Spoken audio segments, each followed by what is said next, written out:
Hello guys, a quick reminder, the large classifying matter worksheet, you're going to put that on Scantron and staple the Scantron on top of the paper.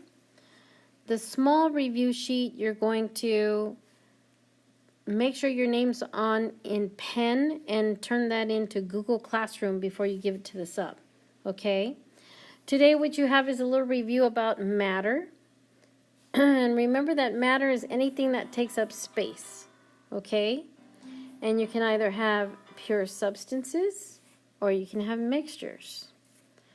When you have a pure substance, that means it's either an element. Remember, every element on the periodic table is just one of that type of atom. That's an element.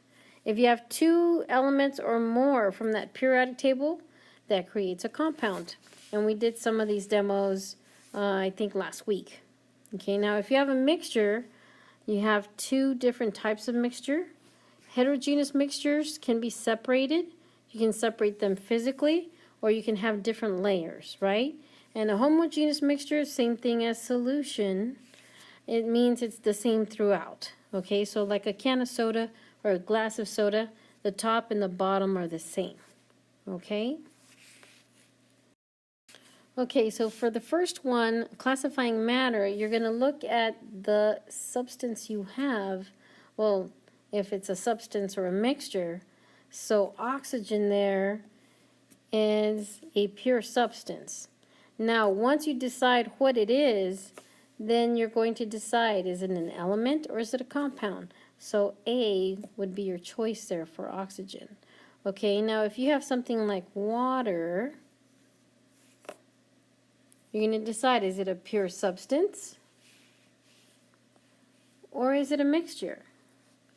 Water is H2O.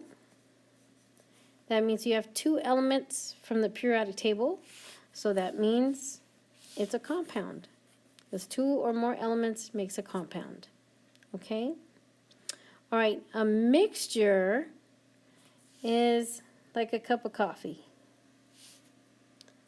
A cup of coffee, now, can you separate that out?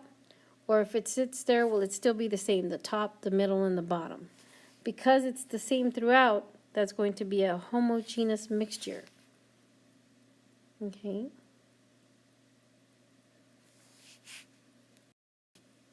Okay, now let's look at something like soil. That's definitely a mixture. However, that mixture, you're going to have different things in that mixture, and you can also have different layers depending on where you go. So that's a heterogeneous mixture because it separates, or you can physically separate it. Okay, for the back of the worksheet, that's going to be up to 40, and that's all of what you have on your Scantron. You're going to tell me if it's a physical property or a chemical property.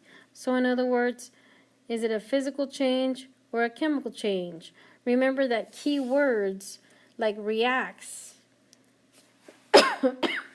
is a chemical change. Okay? Now if you have something that's soluble, that's something that we did one of the demos on.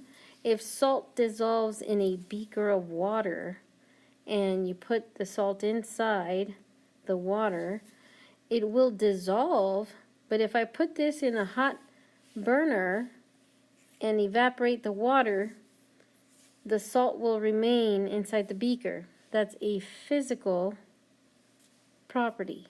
Whoops, in the wrong place. Don't listen to that one. Okay, it should be over here, solubility. And just because I made a little mistake right there, flammability, you have to have oxygen for it to burn, right? So that means it's a chemical reaction because the oxygen actually burning is combustion. That's a chemical reaction. Okay, make sure you staple your Scantron to the top of that worksheet. Let's look at the other little worksheet. Okay, for this first part right here, you're looking for, is it a heterogeneous mixture or a homogeneous mixture? You don't have to put the E or O. You can put HE for hetero and HEO for homogeneous, okay? So now you're going to take something like fresh brewed coffee and tell me, is it the same throughout? Is it a full solution? The top and the bottom are the same? Yes, so that would be a homogeneous mixture, okay? And if it's something that separates, okay, like milk, that's going to be a heterogeneous mixture. So that's going to be HE right there, okay? Now, the second part over here, you have element, compound, or mixture. Remember, if it's anything that's on the periodic table, that's going to be an element. If you have two or more elements that's on the periodic table, that's going to be a compound. But remember, those are pure substances. So now, something that you have two compounds or more together, that's going to be a mixture. So for example, water is a compound, salt is a compound, but seawater is salt water. That means that's going to be a mixture. Okay? Okay, let's look at the other part. Physical and chemical. Remember key words like cutting, grinding, density, those are all physical properties. Dissolving, that's a physical property. Chemical properties are something that's reacting, combusting, something that's flammable, that's a chemical change. Okay, so if leaves turn color and they have a change in color, that's a chemical change. But if you have something that dissolves, like something dissolves in water, like salt or sugar, it's only going from a solid to a liquid, that's a physical change. Remember, if you can go back and forth, that's a physical property. But if you chemically change something, you change that substance, that's going to be a chemical change. Okay, same thing with this part here. Anything that's dissolving, that's a physical change. Anything that is chemically changing, like digesting, that's a chemical change. Okay? And then you're going to tell me if it's an intensive property or an extensive property. Okay, friendly reminder that I means to identify. So intensive is identifying that substance. Is the mass really going to identify whatever you have in your sample? No, it's just giving you how much the weight is. So when it's a measurement, when it's something that's a description or a measurement, that's extensive. But if it's going to identify something, like the lab that we did a couple of days ago, density is going to actually identify your substance. Okay?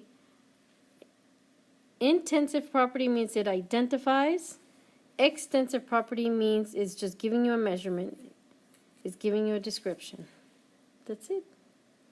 Okay, good luck. Make sure you turn this in to Google Class. By the way, on this worksheet, go ahead and put a little heart here, and I'll go ahead and give you an extra 5 points. Don't forget your name.